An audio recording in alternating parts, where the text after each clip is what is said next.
Caramel দুধ চিতই। হ্যাঁ, নামটা একটু অন্যরকম শোনাচ্ছে না?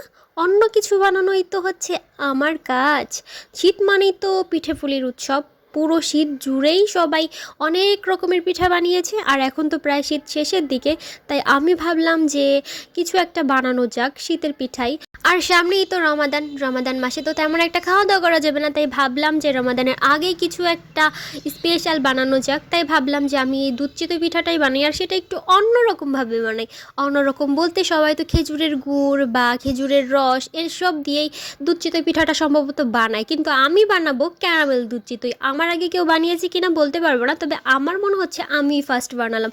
আর এটা এত বেশি দুর্দান্ত আর মজার ছিল যে বলে বোঝাতে পারবো না। আপনারা যদি কেউ চান তাহলে ট্রাই করে দেখতে পারেন। আর হ্যাঁ, আপনারা যদি কেউ আমার মতো গরিব প্রো ম্যাক্স হন তাহলে অবশ্যই বানাবেন, কারণ আমার বাসায় না দুধ তো ছিল, কিন্তু গুড় বা খেজুরের রস দুটোর একটাও ছিল না। কিন্তু দুধ চিতই খেতে খুব ইচ্ছা করতেছিল, তাই বানিয়ে নিয়েছি। এটাই হচ্ছে আসল টপিক।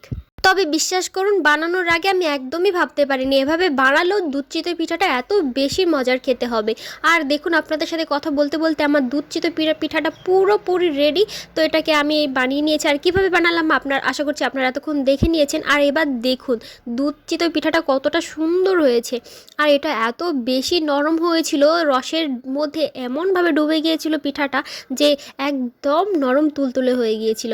এবার আপনাদের একটু ভেঙে দেখাই, দেখুন কি সুন্দর আর নরম হয়েছে। আবার এখন তো আমি টুপুস টুপুস করে খেয়ে নিব। আপনাদের যদি কারো খেতে ইচ্ছে করে তাহলে প্লিজ একটা কমেন্ট করে যাবেন। আপনাদের কমেন্টে আমি অবশ্যই পৌঁছে দিব আমার এই দুধ চিতই।